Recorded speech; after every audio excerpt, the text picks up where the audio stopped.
Hey, truth seekers! Welcome back to the channel where we dig into the stories that spark debate. Today we're diving into military tribunals, looking at what they are and why alternative news channels are buzzing about alleged past and future trials targeting big-name political figures for crimes against humanity. From whispers of secret courts to bold claims of justice coming, how real are these stories? There are some very specific criteria that must be met to be eligible for judgment under a military tribunal. We're breaking down the feasibility of it all, separating fact from frenzy. Buckle up, hit that subscribe button, and let's get into it. Share this video and be the one to bring some clarity to your confused family and friends. Here we go. The first question that we must examine is, what are tribunals and what kinds of crimes or criminals can be dealt with in a military tribunal rather than our constitutional judicial system? Military tribunals are special military courts set up to try specific offenses. They are used primarily during wartime or national emergencies, outside the standard civilian or military justice systems. They're designed to handle cases involving enemy forces, unlawful combatants, or serious national security threats. Military tribunals are different from court-martials, which govern only active-duty military under the Uniform Code of Military Justice. Tribunal judges are military officers, acting as both judge and jury in an inquisitorial system which is less adversarial than civilian trials. So the question then is what constitutes an unlawful combatant and whether military trials can be used against civilians and non-active military. And the answer is a definitive yes under certain conditions. An unlawful combatant or unlawful enemy combatant is someone who fights against the United States without following the laws of war under the Geneva Conventions. A critical difference is that an unlawful combatant is not entitled to prisoner of war protections. For instance, unlawful combatants can be detained indefinitely. Also, POWs are guaranteed food, shelter, and medical care, but unlawful combatants receive basic humane treatment, but weaker. While torture is banned, enhanced interrogation such as waterboarding was used before 2009. There are also no mandated Red Cross inspections of such prisoners. The next difference is a big one and evades a weaponized judicial system. If POW war crimes are tried, the prisoner gets full defense and appeal rights, but when unlawful combatants face military tribunals, there are much looser rules. For instance, hearsay is allowed and the defendant has limited access to counsel. Appeals stop at a military board, not civilian courts. Their access to legal counsel may be delayed because interrogations are prioritized over legal rights. After 9/11, some detainees waited months or even years for counsel while intel was gathered. So it is feasible that some of your favorite enemy combatants have already been detained and have been for some time. As always, you must know that I am not alleging anything. I am reporting facts regarding feasibility only. Military rules allow intelligence oversight to prevent security leaks, and Guantanamo detainees' calls or letters with lawyers are often recorded or censored.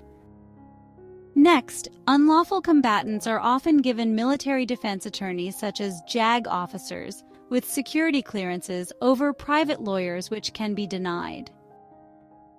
There are no discovery rules, so lawyers for unlawful combatants may not see all of the evidence. Classified documents are withheld or given as summaries. Military commissions like Guantanamo Bay tribunals limit counsel's role in situations such as barring certain arguments for national security. Unlawful combatants who lack Geneva POW status are seen as ongoing threats. The U.S. prioritizes intelligence over due process, arguing that counsel could disrupt security. So far, we know that if someone is a civilian or non-active military unlawful combatant, they can be tried under military tribunals if it is a national emergency or serious national security threat. Here's how. The U.S. Constitution, Article 1, Section 8, lets Congress authorize tribunals for war-related justice, and executive orders can expand their scope during emergencies. Post 9/11, the Military Commissions Act of 2006, which was updated in 2009, allows tribunals for alien unlawful enemy combatants. A national emergency declared under the National Emergencies Act could stretch this to include broader threats, such as those that fit the definition of a domestic unlawful combatant. Now that we know what tribunals are and how they differ from our judicial system, let's look at what types of crimes can be prosecuted under tribunals. I'm going to cover one of the broadest crimes first, and that is sabotage, which is the deliberate destruction or disruption of resources, infrastructure, or operations critical to a nation's defense or war effort. For an unlawful civilian combatant, it's an act of sabotage tied to enemy goals, lacking lawful combatant status. Here's what qualifies, per legal definitions and precedent. Deliberate destruction of military assets. This could include damaging or destroying equipment such as abandoning military planes and weapons in Afghanistan, but intent would need to be documented to be proven. No precedent exists for negligence as sabotage. The 2021 post-Afghanistan withdrawal caused $7 billion of U.S. weapons to fall into Taliban hands. Some have called this negligence, which should be handled by congressional probes, not tribunals. Deliberately, giving weapons to an enemy such as Al-Qaeda meets sabotage's intent to harm defense. It's a war crime if tied to conflict if it provides material support for terrorism or constitute treason, which has been thrown out there for years. This brings another government operation named Fast and Furious. Operation Fast and Furious occurred during 2009 to 2011 and was a Bureau of Alcohol, Tobacco, Firearms, and Explosives or ATF operation under Project Gunrunner, run out of Phoenix, Arizona. ATF's plan was to allegedly track 2,000 weapons worth $1.5 million that were sold to straw purchasers, letting them walk across the border in hopes of tracing them to cartel leaders.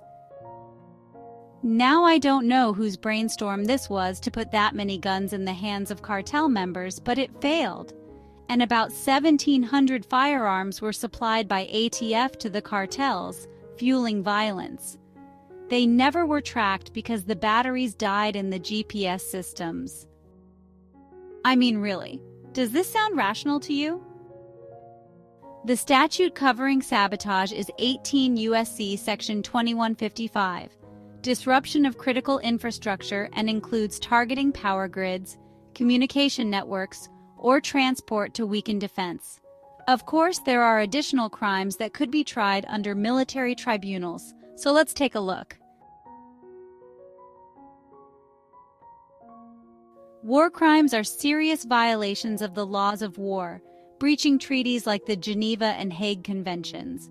These included acts against protected persons or property during armed conflict. Acts by an unlawful combatants might include planting a bomb in a Kabul market, killing 20 non-combatants to destabilize a U.S. ally. This would violate Geneva's civilian protections. Using prohibited weapons, such as deploying some sort of chemical against non-combatants like regular U.S. citizens, is banned by the Chemical Weapons Convention and would likely be prosecuted in tribunals. What are your thoughts on gain-of-function research that caused millions of lives worldwide? Another such egregious crime could be child recruitment, which is a war crime under international law, specifically defined as conscripting, enlisting, or using children under 15 in hostilities. It's prosecutable by military tribunals for unlawful combatants, but focuses on involving kids in combat or supporting roles during conflict. If human trafficking or organ harvesting is declared a national emergency via a presidential order under the National Emergencies Act, tribunals could theoretically prosecute the offenders, but it's a narrow path.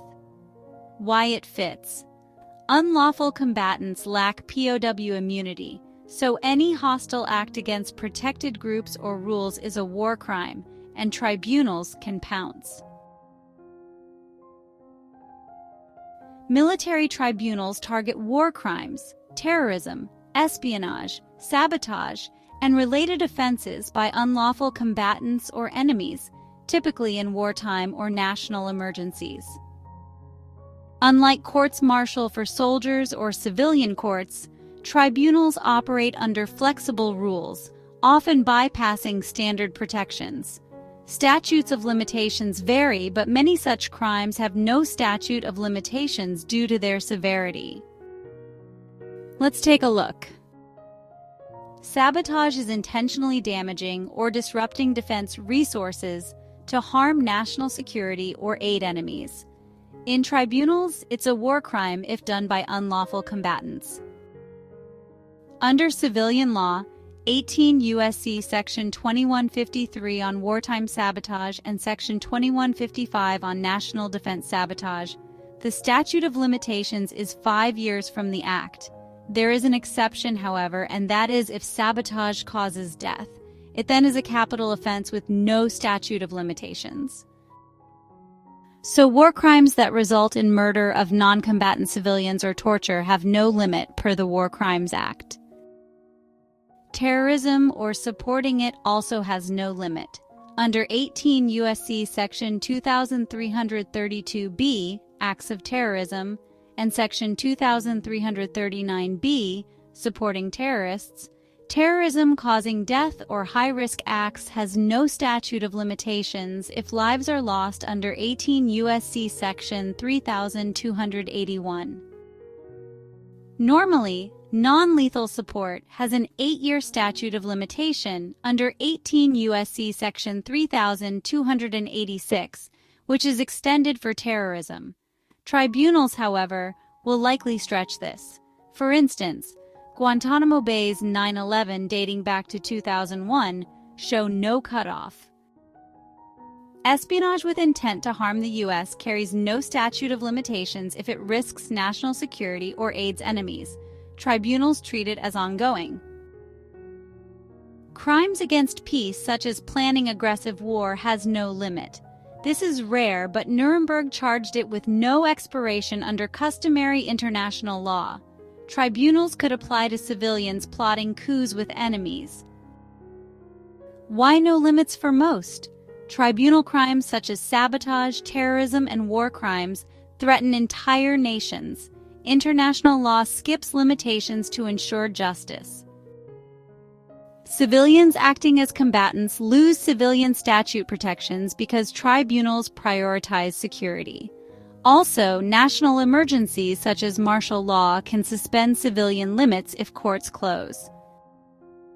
Suffice to say that military tribunals often ignore civilian limits for war crimes during conflict, which has no statute of limitations under international law. The Nazi saboteurs of 1942 faced tribunals decades later, so in theory, war crimes don't expire. Now I'm going to give you a hypothetical story.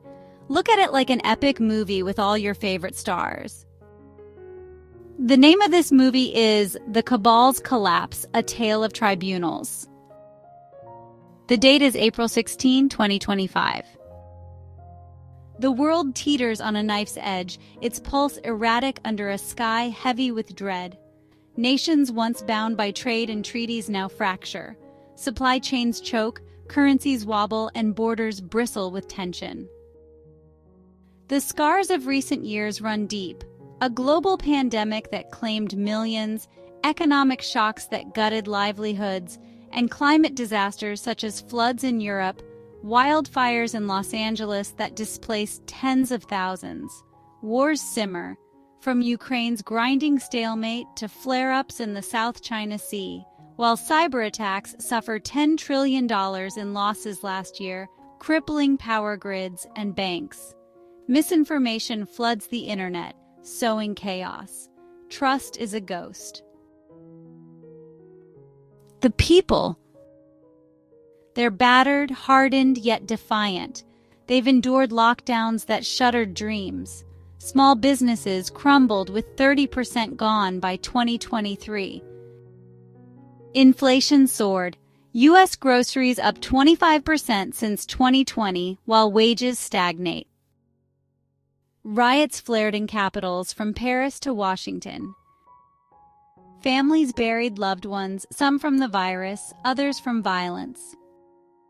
50 million people displaced globally, the highest since World War II. Kids learned via screens, if at all. Mental health crises spiked suicide rates up 15% in the United States. Yet resilience flickers. Communities bartered, neighbors shared, and voices on X rallied for truth, even as lies drowned them out. The toll is heavy. Cynicism festers. 70% distrust governments per 2024 polls. Faith in courts, media, and leaders is destroyed. Whispers of corruption with $5 trillion siphoned globally, which fuels rage. Whistleblowers vanish, 20 reported dead last year alone. Still, hope glints. Protests swell, demanding accountability, and tech-savvy rebels expose secrets online. The world's a tinderbox, fractured, weary, but alive with a hunger for justice, ready to ignite. Organ harvesting follows, grim and grotesque. A civilian medic, once a respected surgeon, harvested kidneys and livers from 5,000 captives, their deaths fueling $2 billion in cabal weapons to arm coups worldwide. A complicit general who lent bases for the labs stares blankly as the tribunal names it murder and mutilation. The blood-soaked cash bought missiles, not mercy, war crimes plain and deadly. The gavel falls, no expiration on justice. The murder of whistleblowers, 50 voices snuffed to hide the $5 trillion theft, cuts deep. A cabal hitman, a civilian with no remorse, orchestrated hits to shield the coup. The tribunals call it a war crime, killing civilians to wage their shadow war. Grainy footage of a whistleblower's final plea plays. Silence grips the room. No clock ticks down for murder's reckoning. Finally, the theft. $5 trillion, siphoned to fund militias storming capitals from D.C. to Delhi. Cabal financiers, civilians laundering crypto, and officials signing fake budgets face the tribunal's glare. It's sabotage, maybe terrorism, starving defense to arm enemies. The scale, trillions, makes it war's fuel, not mere greed. No limit holds if blood follows. The tribunals stand alone, courts a memory. The emergency's chaos, militias, trafficking, murders, cast the cabal as an enemy, its members unlawful combatants under law's oldest rules. Yet doubts linger. Without open war, can tribunals hold? If courts flicker back, will justice shift? For now, the gavel strikes, treason, trafficking, murder, mutilation, sabotage. The cabal's empire is cracking under military might. A beacon now shines in a world gone dark. In the shattered remnants of 2025 America, the judicial system lies in ruins. Courts are corrupted, judges are bought, justice has been weaponized by an unseen hand. A national emergency grips the nation, declared by a determined president, as whispers of a global cabal or shadow network rivaling the darkest legends of the Illuminati now surface with chilling proof. This cabal has bled the world dry, trafficking 100,000 souls yearly across borders for labor, combat, and worse, while harvesting organs from thousands of victims to fuel a $1 billion black market. $5 trillion has vanished from government coffers and citizens' pockets, funneled through fake contracts and crypto scams? 50 brave whistleblowers daring to expose this rot lie dead, silenced by the cabal's enforcers. Worst of all, rogue generals and senators, once trusted, collude with this machine, plotting to hand America and the world to a unified tyranny. The people demand justice, but the courts are gone. Into this void step military tribunals, authorized under the chaos of the emergency, sidestepping the broken gavel of a fallen system. The tribunals, raw and unyielding, draw their power from international humanitarian law, targeting those who've turned traitor, both civilians and officials now labeled unlawful combatants for waging war on freedom itself. First comes treason. A cabal-aligned senator and a rogue general stand accused, their plot to seize Washington with armed militias laid bare. Emails and intercepted calls reveal their plan to hand the U.S. to a cabal-run global order. Elections rigged with $500 million from dirty money. The tribunal's military judges, stone-faced, call it a crime against peace, echoing Nuremberg's condemnation of those who'd burned nations for power. No statute binds them. Treason's penalty is eternal. Then there's human trafficking. The cabal's foot soldiers are civilians running desert camps who now face charges for smuggling 20,000 children to train as fighters for militia armies. The tribunals brand it child recruitment and enslavement, violations of Geneva's sacred code. One defendant, a logistics chief, weeps as evidence shows kids marched to slaughter, funded by diverted Pentagon billions. War crimes know no time limit. These crimes sear the soul of humanity. Organ harvesting follows, grim and grotesque. A civilian medic, once a respected surgeon, harvested kidneys and livers from 5,000 captives whose deaths fueled $2 billion in cabal weapons to arm coups worldwide. A complicit general, who lent bases for the labs, stares blankly as the tribunal names it murder and mutilation. The blood-soaked cash bought missiles, not mercy. These are war crimes, plain and deadly. The gavel falls because there's no expiration on justice. The murder of whistleblowers, 50 voices snuffed to hide the $5 trillion in theft, cuts deep. A cabal hitman, a civilian with no remorse, orchestrated hits to shield the coup. The tribunals call it a war crime, killing civilians to wage their shadow war. Grainy footage of a whistleblower's final plea plays. Silence grips the room. No clock ticks down for murder's reckoning either.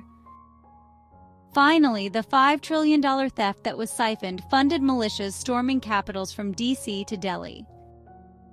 Cabal financiers, civilians laundering crypto, and officials signing fake budgets face the tribunal's glare. It's sabotage, maybe terrorism, starving defense to arm enemies. The scale in the trillions makes it war's fuel, not mere greed. No limit holds if blood follows. The tribunals stand alone. Courts and obstruction tactics are now a memory. The emergency's chaos with militias, trafficking, and murders casts the cabal as an enemy. Its members are unlawful combatants under law's oldest rules. Yet doubts linger. Without open war, can tribunals hold? If courts flicker back, will justice shift? For now, the gavel strikes. Treason, trafficking, murder, mutilation, and sabotage prosecutions as the cabal's empire cracks under military might like a beacon in a world gone dark.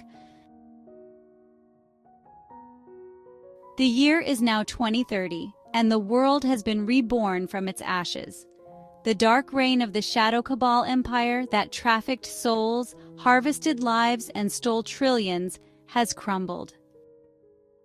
The military tribunals of 2025, born in the chaos of a national emergency, delivered justice where corrupted courts could not.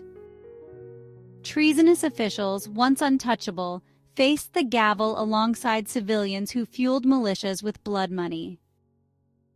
The guilty were convicted of murder, mutilation, enslavement, and sabotage as they saw their empire dismantled. Their $5 trillion dirty money has been seized and returned to the people. Whistleblowers who were once silenced were avenged, and their truths were etched into history. The cleansing was not without pain. Nations mourned, communities rebuilt, and trust, so long shattered, grew slowly. Yet from this crucible, humanity forged a golden age into the Fifth World, a term whispered in ancient prophecies, now alive. Borders softened as cooperation bloomed. Trade flowed freely, lifting millions from poverty. Global hunger dropped 40% by 2028. Clean energy is now solar with fusion-powered cities, cutting emissions to before 2000 levels. Education, once a privilege, became universal, with AI tutors teaching billions in their native tongues. The people, scarred but unbowed, found unity. Survivors of trafficking, once voiceless, led reforms. Safe havens housed 100,000 by 2027. Artists painted murals over war-torn ruins, and musicians filled reborn squares with song. Technology, freed from greed, connected hearts. Social media posts now share recipes, not rage. Governments, humbled, embraced transparency. Blockchain ballots ensured no vote was stolen. The air felt lighter, skies clearer, as if the earth itself exhaled a sigh of relief. Children born in this age know only stories of the old darkness. They play in gardens where bombs once fell, learn in schools funded by reclaimed wealth, and dream under stars no longer dimmed by smog. The Fifth World shines as a testament to resilience, where justice sparked renewal, and humanity, hand in hand, stepped into light. We've reviewed the types of crimes that can be prosecuted through military tribunals. Tribunals target war crimes, terrorism, and sabotage by unlawful combatants in war or emergencies. There would likely be an emergency order signed by the commander-in-chief, which explicitly empowers tribunals to try civilians for treason or war crimes. In a national emergency, a presidential declaration under the National Emergencies Act of 1976 can activate tribunals if civilian courts fail. Crimes must fall under tribunal jurisdiction such as war crimes, material support of terrorism, espionage, or sabotage tied to conflict or security threats. Defendants must be unlawful combatants or enemies. Tribunals can't try civilian crimes such as fraud unless it's linked to war or an emergency. However, judicial collapse or war bypasses this requirement. Prosecutors need admissible evidence such as documents, witnesses, or digital records, proving the crimes beyond reasonable doubt. Tribunals do allow hearsay and classified summaries, but evidence must tie the defendants to acts. Defendants, both civilians and rogue officials, must act as unlawful combatants, engaging in hostilities such as arming militias or killing whistleblowers without legal status to do so. Only combatants can face tribunals. Tribunals require an armed conflict or national emergency where civilian courts can't function. An emergency alone isn't enough. There needs to be a security threat such as a coup or terrorism. The tribunals must offer basic fairness, though limited or trials could risk reversal. Tribunals need perceived legitimacy to gain public support or global acceptance. Transparent charges and evidence will accomplish this lack of bias. We have heard that tribunals could be filmed and available for viewing, which would accomplish this transparency. In a world scarred by corruption, where shadows like a global cabal traffic lives, harvest hopes and steal futures, military tribunals stand ready as a resolute force for justice. With courts crumbled and trust betrayed, these tribunals, forged in the fires of war and emergency, can and will hold the guilty accountable. Armed with clear evidence, grounded in humanitarian law, and fueled by the will to restore truth, it is feasible that they can prosecute treason, murder, and enslavement, ensuring no crime escapes time's reach. From the ashes of chaos, tribunals can rise to punish those who prey on the innocent, paving the way for a brighter dawn where justice reigns and humanity thrives once again. So hang in there, guys. There clearly is a path for military tribunals for the guilty, but there are very specific ways that the crimes must be prosecuted, and predicate actions must occur to set up the foundation for such a rarely used method of fast and effective justice for the guilty.